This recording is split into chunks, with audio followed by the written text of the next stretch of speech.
Railway station, post office போன்ற இடங்களில் ஹிந்தி லெட்டர்ஸை மட்டும் கருப்பு மை வச்சு அழிச்சிட்டு இருக்காங்க திமுக. அதை எப்படி பார்க்குறீங்க?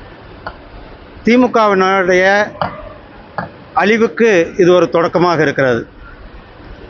திமுக அரசாங்கம் ஒரு ப்ரொக்ரெசிவான விஷயங்களை செய்ய வேண்டும்.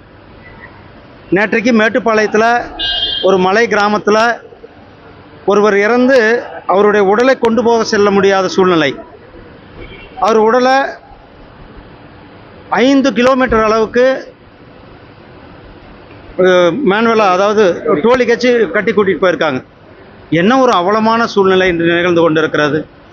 ஒரு போலியான சமூக நீதின்ட்டு அவங்க சொல்லி கொண்டு இருக்கிறார்கள்.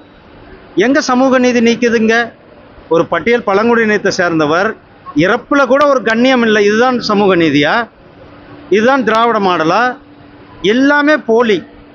இவர்கள் மக்களை முன்னேற்றுவதற்கான வேலைகளை செய்ய வேண்டும். ஒரு ப்ரொக்ரெசிவான வளர்ச்சி பாதைக்கான வேலைகளை முன்னெடுக்க வேண்டும் என்பது. இந்த 1000 மருந்தகங்கள், மலிவு விலை மருந்தகங்கள் திறந்திருக்காங்க. இது எல்லாமே என்னது ஸ்டாம்ப் அடிக்கிறது தான்.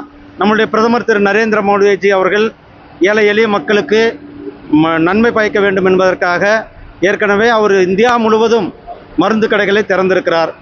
அதை பார்த்துட்டு இவங்களும் ஒரு ஸ்டாம்ப் அடித்து திட்டங்களுக்கு ஸ்டாம்ப் அடிக்கிறது தான் திமுகவுடைய அவங்களுக்கு கைவந்த கலை. அதனால் ஒரு ஸ்டாம்ப் அடித்திருக்கிறார்கள். நன்றி.